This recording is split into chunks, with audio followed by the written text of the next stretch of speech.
Bapak Ibu Saudara-saudara yang Tuhan kasih, mari kita bersama-sama mempersiapkan hati dan pikiran kita sebelum kita membaca dan merenungkan firman Tuhan. Saya mengajak kita untuk bersama-sama berdoa. Mari kita berdoa.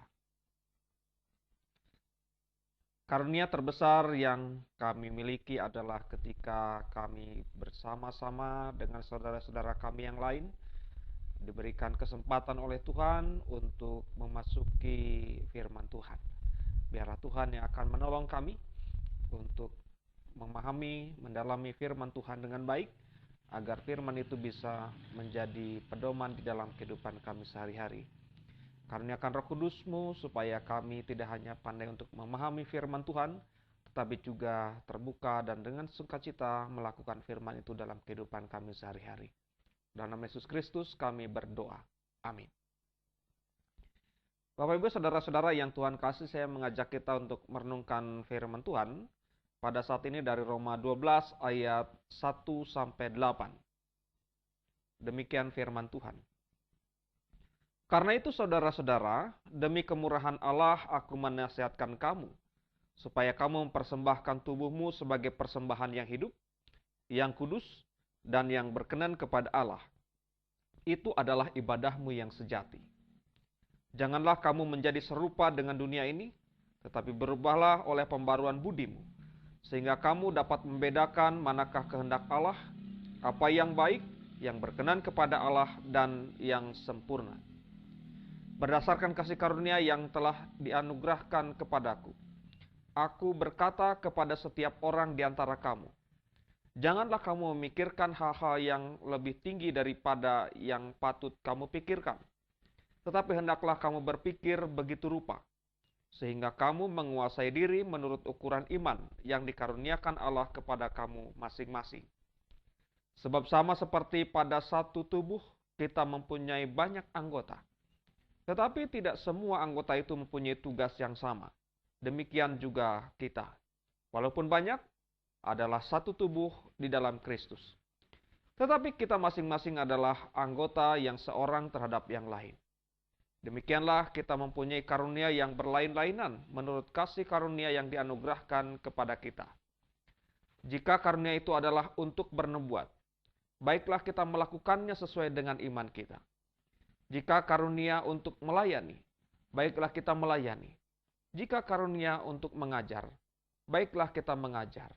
Jika karunia untuk menasihati, baiklah kita menasihati. Siapa yang membagi-bagikan sesuatu, hendaklah ia melakukannya dengan hati yang ikhlas. Siapa yang memberi pimpinan, hendaklah ia melakukannya dengan rajin. Siapa yang menunjukkan kemurahan, hendaklah ia melakukannya dengan sukacita.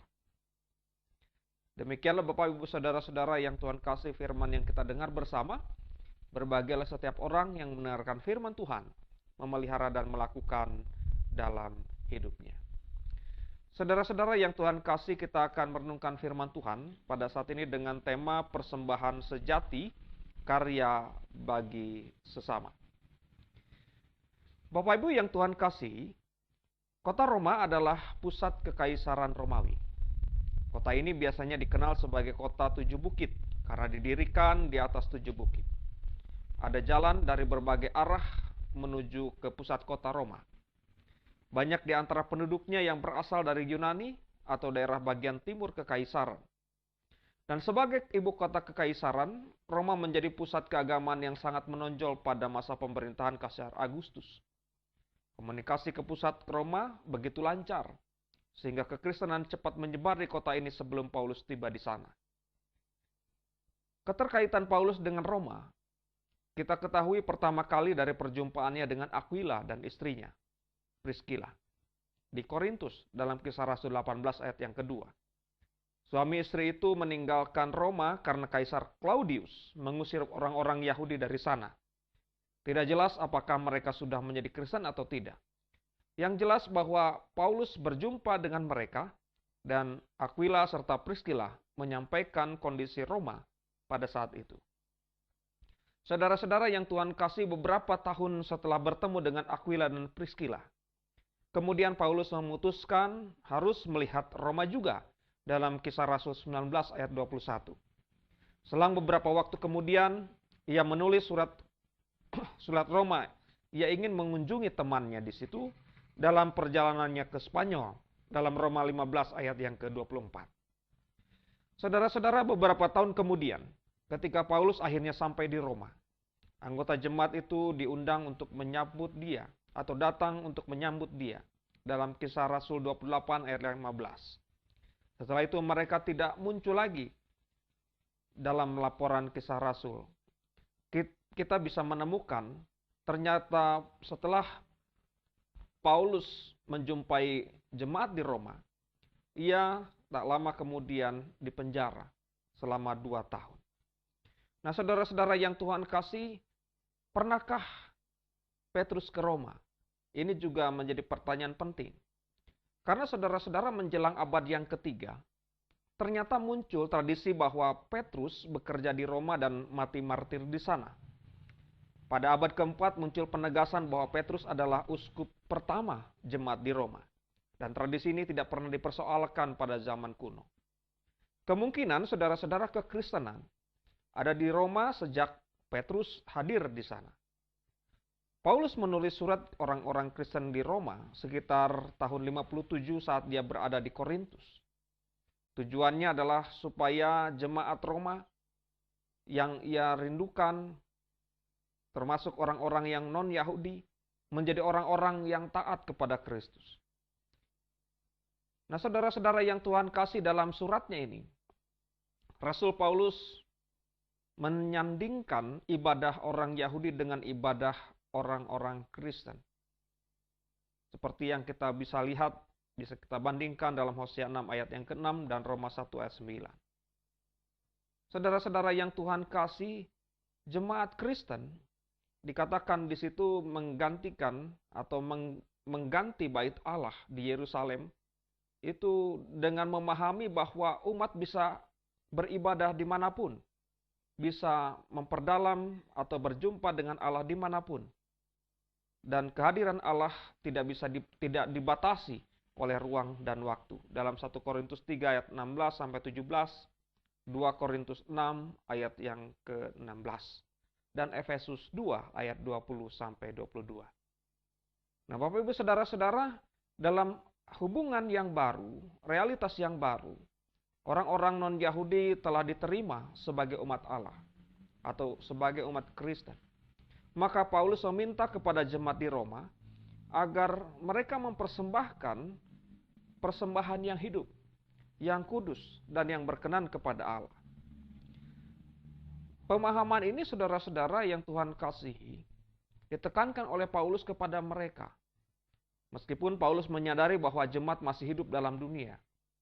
Oleh karena itulah kemudian ia menasihati mereka agar tidak menjadi serupa dengan dunia, tetapi sebaliknya harus berubah oleh pembaruan budi mereka, supaya mereka dapat membedakan apa yang baik, yang berkenan kepada Allah, dan yang sempurna. Dalam Roma 12 ayat 1-2. Pembaruan budimu. Perkataan ini, saudara-saudara, dalam bahasa Yunani disebut nous. Artinya perubahan kelakuan manusia, bukan hanya perubahan pikiran semata. Menurut Paulus, saudara-saudara, pembaruan itu juga mencakup hal-hal yang bersifat etis. Paulus mengarahkan perhatiannya kepada persoalan-persoalan internal di jemaat Roma. Persoalan yang dibahas Paulus di sini adalah, saudara-saudara, yang pertama, ia berbicara tentang keutuhan persekutuan jemaat Tuhan. Sekalipun mereka terdiri dari berbagai anggota, dengan memiliki berbagai karunia, hendaknya karunia-karunia itu dipakai untuk kebaikan mereka bersama, demi pertumbuhan persekutuan jemaat Tuhan. Maka dalam perjanjian lama, saudara-saudara yang Tuhan kasih, kalau kita berbicara soal karunia, dalam perjanjian lama disampaikan demikian. Karunia adalah pengasihan Allah kepada umatnya. Dalam Zakaria 12 ayat yang ke-10. Roh pengasih, roh pengasihan atau roh anugerah yang terwujud dalam pengampunan dosa. Dalam Keluaran 32 ayat 19. Begitu juga dalam perjanjian baru. Ketika anugerah Allah dihubungkan dengan Yesus, yang adalah pribadi yang memperlihatkan kemurahan Allah kepada manusia. Yesus sendiri sepenuhnya, saudara-saudara yang Tuhan kasihi, mengampuni orang-orang yang percaya kepada Tuhan. Dan saudara-saudara, itu adalah jalan atau karunia yang terbesar dari Allah bagi manusia. Dalam Yohanes 1 ayat 14 sampai 17. Nah, Bapak Ibu saudara-saudara yang Tuhan kasihi, yang kedua saudara-saudara, Paulus menekankan bahwa orang Kristen adalah orang-orang yang telah mengalami transformasi. Transformasi adalah perubahan rupa, bentuk, sifat, dan fungsi. Transformasi ini saudara-saudara menyangkut sikap dan prinsip hidup terdalam dalam kehidupan manusia yang akhirnya mewujud dalam keseharian, yaitu menjadi manusia baru sebagaimana yang dikehendaki oleh Allah. Hidup kita bukan lagi milik kita, tetapi milik Kristus. Dalam Roma 1 ayat 6. Demikian firman Tuhan. Kamu juga termasuk di antara mereka. Kamu yang telah dipanggil menjadi milik Kristus. Dan ini logis Bapak Ibu Saudara-saudara, sebab Kristus telah memberi kita atau memberikan kepada kita pengampunan. Yesus telah mengangkat kita dari kematian kekal dengan kurban nyawanya sendiri. Kita harus merespons fakta ini secara sadar setiap hari dengan jalan menyerahkan hidup kita sepenuhnya menjadi milik Kristus penebus kita. Yang ketiga, saudara-saudara, Paulus menekankan bahwa Allah telah menganugerahkan kepada manusia, kepada kita, yaitu karunia untuk yang berbeda-beda menurut kehendaknya. Dikatakan di sini beberapa contoh karunia yang dimaksud. Yang pertama, ada yang diberi karunia untuk bernubuat. Artinya menyatakan lebih dahulu peristiwa yang akan terjadi. Ini misalnya dalam Kejadian 49 ayat yang pertama. Demikian firman Tuhan. Kemudian Yakub memanggil anak-anaknya dan berkata, "Datanglah berkumpul, supaya kuberitahukan kepadamu apa yang akan kamu alami di kemudian hari." Artinya saudara-saudara yang Tuhan kasih, di sini Yakub menyampaikan hal yang belum terjadi. Tetapi dia memperoleh pengetahuan, pengertian tentang hari depan dari Allah. Maka dari itu saudara-saudara, bernubuat bukanlah sebuah pekerjaan yang mudah. Bukanlah sebuah perkataan yang biasa saja. Ia harus dilakukan disertai dengan iman kepada Allah. Sama seperti para nabi dahulu yang telah bernubuat atas iman dan pekerjaan atau perkenanan Allah yang dialaminya. Yang kedua, saudara-saudara, karunia untuk melayani. Baik melayani Allah maupun melayani sesama. Itu harus dilakukan dengan kesungguhan tanpa menuntut balasan. Begitupun karunia hal mengajar katanya. Saudara-saudara yang Tuhan kasih, mengajar di sini artinya menjadi teladan bagi siapapun. Baik dalam keluarga, dalam kehidupan yang lebih luas. Artinya kita dipanggil untuk bisa menjadi teladan bagi semua orang. Baik dalam pikiran, perkataan, dan perbuatan kita. Yang berikutnya saudara-saudara, karunia untuk menasihati. Entah orang tua menasihati kepada anak ataupun sebaliknya. Anak menasihati orang tuanya.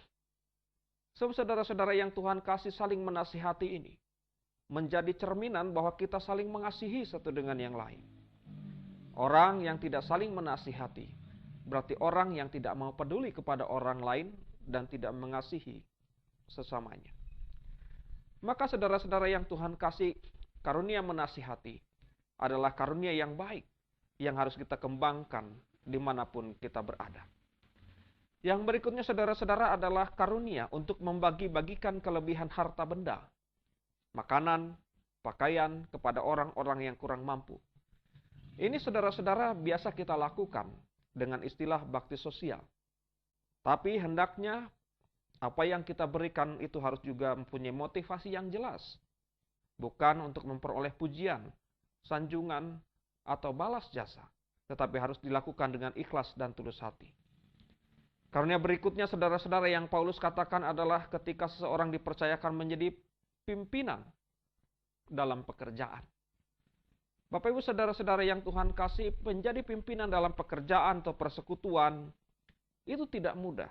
Karena pimpinan adalah orang yang menentukan, orang yang mengkoordinir, orang yang mengajak, menyerukan, bahkan saudara-saudara orang yang mengajarkan sesuatu kepada yang dipimpinnya. maka saudara-saudara harus dilakukan dengan benar dan bertanggung jawab, dilakukan juga dengan rajin, mampu meneladani apa yang Kristus lakukan selama hidupnya. Bapak Ibu saudara-saudara yang Tuhan kasih, menjadi pemimpin akan dimintakan pertanggungjawaban dalam kehidupannya nanti. Begitu juga saudara-saudara yang terakhir. Jika kita menunjukkan kemurahan hati atau kebaikan hati, maka lakukanlah dengan sukacita, dengan penuh kebahagiaan yang selalu dianugerahkan Allah kepada kita. Nah, saudara-saudara yang Tuhan kasih, artinya itulah yang menjadi panggilan kita sebagai orang-orang yang baru, manusia yang baru di dalam Kristus. Dan gereja di masa kini, saudara-saudara yang Tuhan kasih, bercermin dari apa yang disampaikan oleh Paulus. Hendaknya gereja bersatu dalam Kristus, walaupun dilatar belakangi dengan pemikiran atau pendapat yang berbeda. Tapi saudara-saudara yang Tuhan kasih, kita harus menghindari yang namanya perpecahan. Artinya kita harus bersatu juga dalam setiap permasalahan yang ada, termasuk yang dihadapi bangsa saat ini, yaitu wabah pandemik yang belum juga selesai. Terjadi fluktuasi, naik dan turun. Dan ini saudara-saudara yang Tuhan kasih, gereja pun harus peduli terhadap apa yang ada di dalam kehidupan berbangsa bernegara ini. Mari kita mencari jalan keluar bersama. Artinya para anggota jemaat harus saling melayani satu dengan yang lain, sesuai dengan tugas dan pelayanan yang bisa dikerjakannya, baik di tengah-tengah keluarga, persekutuan, masyarakat, bangsa, dan negara. Karena saudara-saudara yang Tuhan kasih, setiap orang diberikan kemampuan yang berbeda-beda seperti yang diuraikan oleh Paulus. Kita bisa mengerjakannya sesuai dengan kemampuan kita masing-masing. Sebab apa yang kecil yang bisa kita kerjakan, bila Tuhan memberkati, bisa berdampak besar bagi lingkungan kita. Tuhan memberkati saudara. Amin.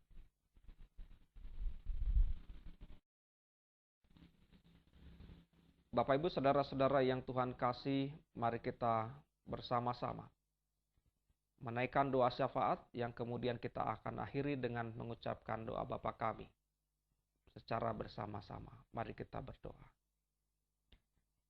Allah Bapa di dalam surga, pada saat ini ya Tuhan, dengan penuh sukacita kami menyambut kebenaran firman-Mu. Engkau yang sudah menyatakan kehendak-Mu, dan giliran kamilah yang harus melakukannya di dalam kehidupan kami sehari-hari. Berikan kemampuan kepada kami untuk melakukan apa yang menjadi kehendak Tuhan itu. Bapa dalam surga, pada saat ini kami berdoa bagi persekutuan jemaat Tuhan, khususnya bagi mereka yang berada dalam keluarga masing-masing. Tuhan berkatilah kami semua, karuniakan kebaikan, kesehatan, ketekunan, tanggung jawab, dan juga rajin bersekutu dalam kehidupan berkeluarga, agar firman Tuhan boleh kami nyatakan di tengah-tengah kehidupan keluarga kami masing-masing. Kami juga berdoa ya Tuhan untuk kehidupan persekutuan kami bersama-sama dalam gereja. Biarlah Tuhan juga yang akan menolong kami, menggugah hati dan pikiran kami, dan kesehatian kami boleh kami nyatakan dengan semakin giatnya kami beribadah bersama di gereja. Persekutuan yang indah yang kami bangun memang tidak mudah di masa-masa ini.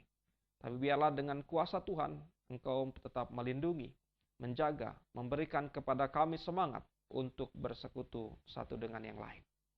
Bapa dalam surga, kami juga berdoa bagi setiap para pelayan jemaat-Mu, pendeta, majelis jemaat, pengurus komisi, panitia. Tuhan berkati supaya semua yang dilakukan berkenan di hadapan Tuhan dan bisa menolong kami sebagai jemaat Tuhan untuk bisa beribadah dan menumbuhkan iman percaya kami semakin kuat, semakin teguh di tengah-tengah situasi dunia yang kami hadapi saat ini. Bapa dalam surga, kami juga berdoa bagi segenap anggota jemaat Tuhan, mereka yang sakit, kami doakan supaya Engkau pulihkan, Engkau sembuhkan, Engkau angkat sakit penyakitnya, Engkau berkati obat-obatan yang dikonsumsinya. Begitupun ya Tuhan, kami berdoa untuk pemerintah, bangsa dan negara kami. Biarlah Tuhan yang akan menolong, menopang, memberikan semangat bagi para pemimpin bangsa untuk menjaga negara ini, melindungi rakyatnya, dan juga menolong kami untuk bisa menemukan obat antivirus yang dibutuhkan oleh negara saat ini. Bapa dalam surga, kami juga berdoa untuk kehidupan kami selanjutnya. Biarlah Roh Kudus menolong kami, memberikan kepada kami hikmat-Mu, agar ketika kami berada dalam kehidupan kami sehari-hari, kami mengandalkan kuasa Tuhan untuk melakukan apa yang terbaik menurut kehendak Tuhan. Inilah doa kami naikkan dalam nama Putra-Mu yang kudus, Tuhan kami Yesus Kristus, yang telah mengajarkan doa Bapa kami yang akan kami ucapkan bersama-sama demikian. Bapa kami yang di surga, dikuduskan nama-Mu, datanglah kerajaan-Mu, jadilah kehendak-Mu, di bumi seperti di surga. Berikanlah kami pada hari ini makanan kami yang secukupnya, dan ampunilah kami akan segala kesalahan kami, seperti kami juga telah mengampuni orang bersalah kepada kami. Dan janganlah membawa kami ke dalam pencobaan, tapi lepaskanlah kami daripada yang jahat, karena Kau yang punya kerajaan dan kuasa dan kemuliaan sampai selama-lamanya. Amin.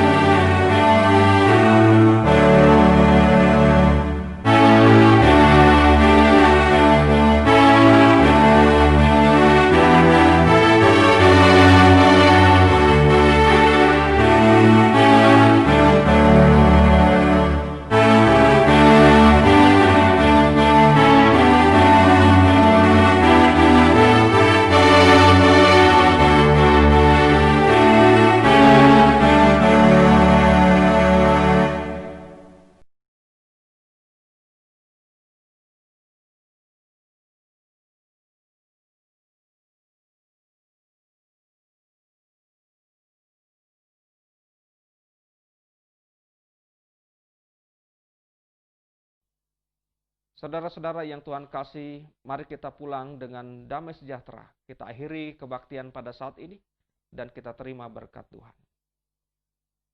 Kasih karunia, damai sejahtera dari Allah Bapa, Tuhan kita Yesus Kristus dalam persekutuan Roh Kudus, menyertai, memberkati kehidupan saudara sekalian, sekarang sampai selama-lamanya. Amin.